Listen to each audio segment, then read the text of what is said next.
గౌరవ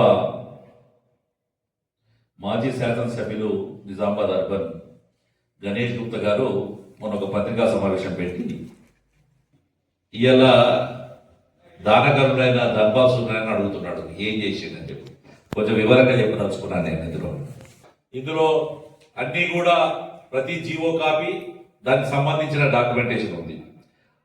ఇంకా ధర్మాసురుడైన గారు అమృత్ స్కీమ్ కింద 162 కోట్లు వచ్చింది. అది తను చెప్పలేదు. అది అమృత్ స్కీము కేంద్ర ప్రభుత్వ స్కీము, కంప్లీట్ కేంద్ర ప్రభుత్వం నుంచి వచ్చే నిధులతో నడిచే స్కీము 162 కోట్లు వచ్చినాయి. నుడా కూడా స్థానిక చైర్మన్ అయిన నుడా చైర్మన్ గారి ఇద్దరు పరస్పర సహకారంతో 23 కోట్ల రూపాయల వర్క్స్ తీసుకోవడం జరిగింది.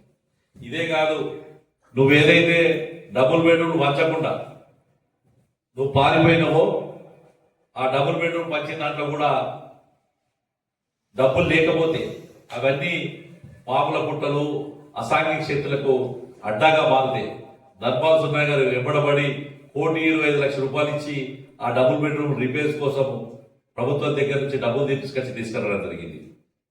అట్లాగే ఇక్కడే పక్కనే ఉంటుంది ప్రగతి నగర్ శ్మశాన వాటిక అంటారు. దానికి 3,08,00,000 రూపాయలు మంజూరు చేయించి తను తీసుకురావడం జరిగింది.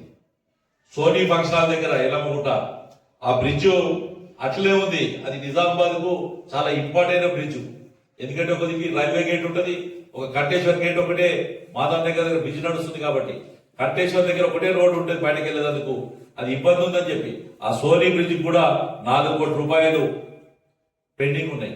తను వచ్చిన తర్వాత నిత్యం కూడా హాస్పిటల్ వెళ్తే మీడియాలలో వస్తుండే అక్కడ పెచ్చులు ఊడిపోయినాయని, లిఫ్ట్ ఖరాబ్ అయిందని, వసతులు లేవని చెప్పి తాను ఎంబడబడి 2,76,00,000 రూపాయలు గవర్నమెంట్ హాస్పిటల్కి మంజూరు చేయించి ఇప్పుడు పనులు కూడా కంప్లీట్ అయ్యాయి. ఇవన్నీ కూడా ధర్మాల్ సుబ్బయ్య గారి 2 సంవత్సరాలు అధికారం ఏదైతే ఎమ్మెల్యే అయిన తర్వాత ప్రతిపక్ష పార్టీ ఎమ్మెల్యే ఉండి కూడా ఇలా ఇన్ని డబ్బులు తీసుకొచ్చాడు.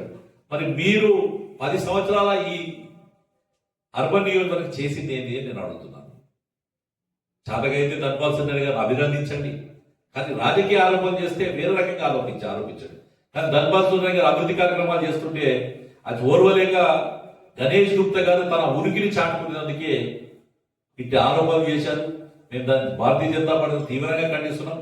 గణేష్ గారు, మీరు ఇంకోసారి ఆరోపణ చేసే ముందు స్పష్టమైన ఆధారంతో నేను ఇప్పుడు చెప్పిన ఏ వాక్యాలు కూడా మీరు ఫస్ట్ మంజూరు చేసిన 61 కోట్ల రూపాయల 38 కోట్ల రూపాయలు పెండింగ్ ఉండేనా లేదా అధికార యంత్రాల దగ్గర ఉన్నాయి. రెండోది మీరు జీవో ఇష్యూ చేసిన 60 కోట్ల రూపాయలు డబ్బులు ఏవైతున్నాయో అది ఆ జీవో ఫెయిల్ అయిందో లేదో మీకు తెలుసు. దాని తర్వాత గౌరవ ఎమ్మెల్యే గారు ధర్మాల్ సుబ్బయ్య గారు ఎప్పటిబడి దాన్ని ఆ మంజూరు చేయించుకోవడం.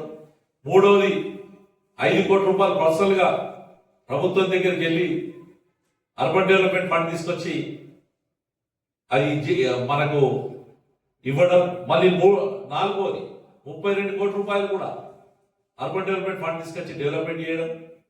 దీంతో పాటు అటు అమృత్ స్కీమ్ కింద కేంద్ర ప్రభుత్వం నిధులు తీసుకొచ్చి దానికన్నా ముఖ్యం ఇటు చూస్తే మాధవ్ నగర్ బ్రిడ్జ్ కావచ్చు, అటు చూస్తే అర్సపల్లి బ్రిడ్జ్ కావచ్చు, రోడ్ల విషయంలో కూడా ఆయన నిత్యం కూడా అధికారులతో ఆయన దగ్గర ఒక 50 లీటర్స్ రాశాడు ధర్మాల్ సుబ్బయ్య గారు అర్బన్ కి సంబంధించిన వాడు. తనకేదైనా నిధులు వస్తే అభివృద్ధి చెందుతున్న కార్యక్రమం. గణేష్ గుప్తా గారి దగ్గర నిధులు వస్తే తను వెంచర్లేసే దగ్గర తన యొక్క కార్యక్రమాలు చూస్తుండే. కానీ ధర్మాల్ సుబ్బయ్య గారి నిధులు వస్తే ఏదైతే బలహీన వర్గాలు ఎక్కువ ఏరియాస్ ఉన్నాయో అక్కడ రోడ్ ఇన్ఫ్రాస్ట్రక్చర్ లేదు అని చెప్పి రోడ్స్ కానీ డ్రైన్స్ కానీ మౌలిక వసతుల కోసం ఈ యొక్క డబ్బులు ఖర్చు పెట్టిందా లేదా మీరు ఒకసారి తెలియజేసుకోవాలి. అంటే ఇవాళ మీ ఆరోపణ నిరాధారమైన ఆరోపణలు అని చెప్పి అర్థమవుతున్నాయి. రాజకీయాల్లో మీరు ఏ రకంగా మాట్లాడినా కానీ మీరు డెవలప్మెంట్ లో చర్చకు వస్తామంటే సిద్ధం. ఎందుకంటే ఇక్కడ కాంగ్రెస్ పార్టీ నాయకులు, ఓడిపోయిన నాయకులు ఇంకా ధర్మాల్ సుబ్బయ్య గారు చెప్పలే మున్సిపాలిటీలో ప్రతి ఇయర్ నడిపిస్తే జీతాల కాడికి ఏమైనా కానీ ఎమ్మెల్యే వాళ్ళ అకౌంట్లలో వేస్తుంది.